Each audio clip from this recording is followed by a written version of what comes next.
دنیا بھر کے اخبارات جس طرح مسلسل طالبان حکومت کے خلاف لکھتے رہے، اس قدر زہرناک جھوٹ تو سرد جنگ کے دوران سوویت یونین کے خلاف بھی نہیں لکھا گیا۔ اسی جھوٹ کو پاکستان کا دانشور اور صحافی حقیقت سمجھ کر اپنی رپورٹوں اور اپنے کالموں میں آج تک استعمال کرتا چلا رہا ہے۔ اس جھوٹ میں طالبان پر سب سے بڑا الزام یہ لگایا جاتا تھا کہ ان کی حکومت ایک وسیع البنیاد حکومت نہیں ہے، یہ صرف کندھار سے اٹھنے والے سرپھرے پشتون طالبان ہیں، جن کے ساتھ صرف پشتون ہیں اور وہ بھی صرف سنی مسلک سے تعلق رکھنے والے۔ یہ اعتراض اس جنگ زدہ افغانستان کے بارے میں اٹھایا جاتا ہے جس میں تاجک، ازبک اور ہزارہ مل کر طالبان دور حکومت میں ان سے مسلسل جنگ کر رہے تھے۔ جنگ بھی ایسی کہ جس میں امریکہ، بھارت اور ایران کی صرف مالی اور اسلحے کی امداد ہی شامل نہ تھی، بلکہ جب مزار شریف پر طالبان نے قبضہ کیا تو وہاں 11 ایرانی پاسداران بھی مارے گئے تھے، جن کے بارے میں ایران نے دعویٰ کیا کہ یہ اس کے سفارتکار تھے۔ یہ بالکل ایسی ہی بات ہے کہ کل اگر مظفر آباد میں 11 بھارتی مارے جائیں اور بھارت یہ دعویٰ کرے کہ وہ دراصل ہمارے سفارتکار تھے۔ اسی واقعے کے بعد ایران نے ہرات کے بارڈر پر فوج لا کر کھڑی کر دی تھی اور سفارتکاروں کا انتقام لینے کی دھمکیاں دینا شروع کر دی تھیں۔ ان حالات میں ملا محمد عمر مجاہد نے ایک تاریخی فقرہ کہا تھا جو آج بھی ایک حقیقت کے طور پر روشن ہے کہ افغانستان ایک گوند کا تالاب ہے جو اس میں آیا واپس نہیں گیا۔ اس کے بعد ایران مذاکرات کی میز پر آیا تھا اور انتقام لینے کے بجائے صرف ایرانی پاسداران کی لاشوں کی حوالگی پر مذاکرات ختم ہو گئے تھے۔ ایسے ماحول میں دنیا طالبان سے یہ توقع رکھتی تھی کہ وہ ایک وسیع البنیاد حکومت قائم کریں گے، لیکن اس کے باوجود طالبان نے جس طرح اقلیتی گروہوں کے افراد اور دیگر مسالک کے لوگوں کو حکومت میں شامل کیا، اس کی ماضی میں نظیر نہیں ملتی۔ کابل کی مرکزی حکومت میں منصوبہ بندی، تعلیم اور سماجی بہبود کی وزارتیں بدخشانی فارسی خان اقلیت کے ہاتھ میں تھیں۔ پشتون علاقوں میں فارسی بولنے والے گورنر لگانے کا تصور تو کبھی تاریخ میں بھی نہیں تھا، لیکن طالبان نے پشتون اکثریتی صوبہ پکتیا کا گورنر ایک فارسی خان کو لگایا۔ اسی اقلیت کے زیر کنٹرول فوج کی ایک انفنٹری ڈویژن تھی جس میں شیعہ مسلک کے سپاہیوں کی اکثریت تھی، اور وہ طالبان دور حکومت میں سنیوں کے ساتھ مل کر ان افغان گروہوں سے لڑتے تھے جنہیں بیرونی ممالک کی مدد حاصل تھی۔ طالبان کے خلاف یہ پروپیگنڈا مغربی اخباروں، بھارت اور ایران کے پریس میں ہوتا تھا۔ ان دونوں ممالک میں کوئی سینے پر ہاتھ رکھ کر کہہ سکتا ہے کہ وہاں وسیع البنیاد حکومت قائم ہے، لیکن ان دونوں ممالک کے پروپیگنڈے اور مغربی پریس کا نچوڑ ہی تھا جسے میرے ملک کا صحافی اور دانشور استعمال کرتا تھا اور آج تک کر رہا ہے۔ طالبان حکومت کے بارے میں عموماً یہ تاثر دیا جاتا ہے جیسے یہ چند ملا تھے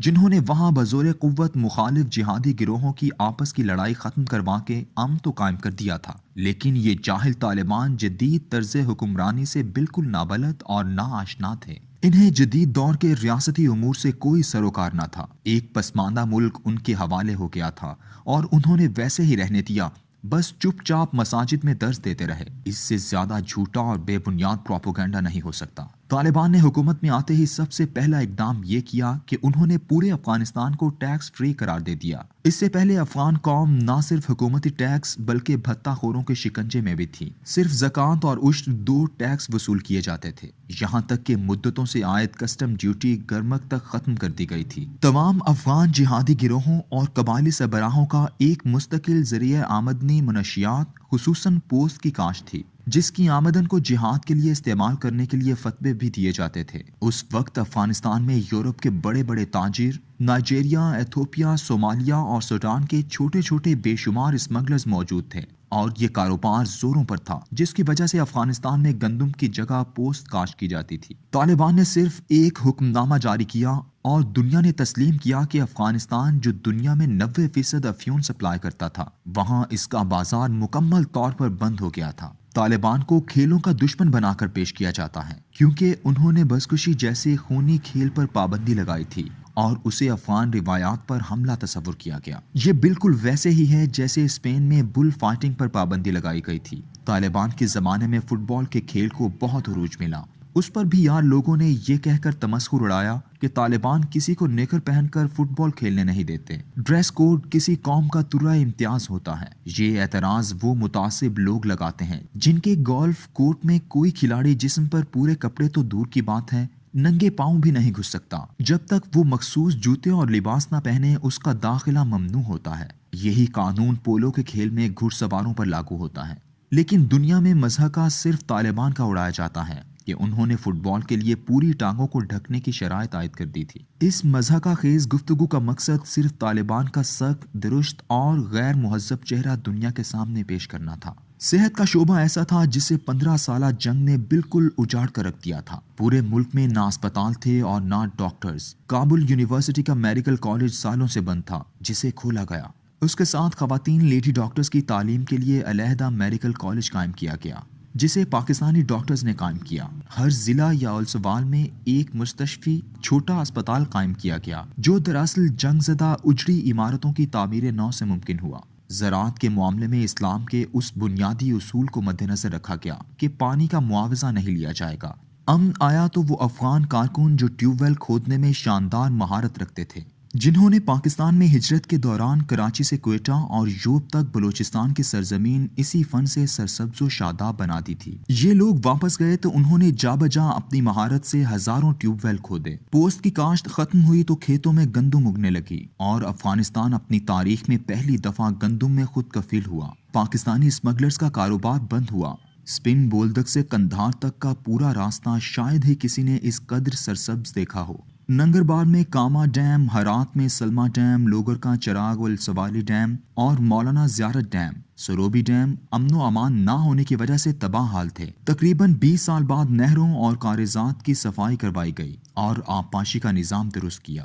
افغانستان میں پاکستان سے کھاد کی اسمگلنگ ایک بہت بڑا کاروبار تھا۔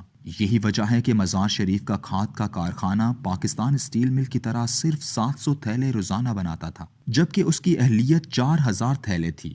یہی کارخانہ اب استعداد سے زیادہ یعنی 5000 تھیلے روزانہ بنا رہا تھا۔ دریائے ہلمند وہ خوبصورت دریا ہے جس کے ارد گرد وسیع بے آباد علاقہ ہے۔ دور دراز ہونے اور ایران پاکستان بارڈر کی وجہ سے اس پر کبھی کوئی توجہ نہ دی گئی، اس پر کبھی کوئی آبپاشی نہیں ہوئی تھی۔ حیرت انگیز بات یہ ہے کہ اس دریا سے 10 کلومیٹر لمبی نہر طالبان نے کدال اور بیلچے سے کھود کر علاقے کو سرسبز کیا۔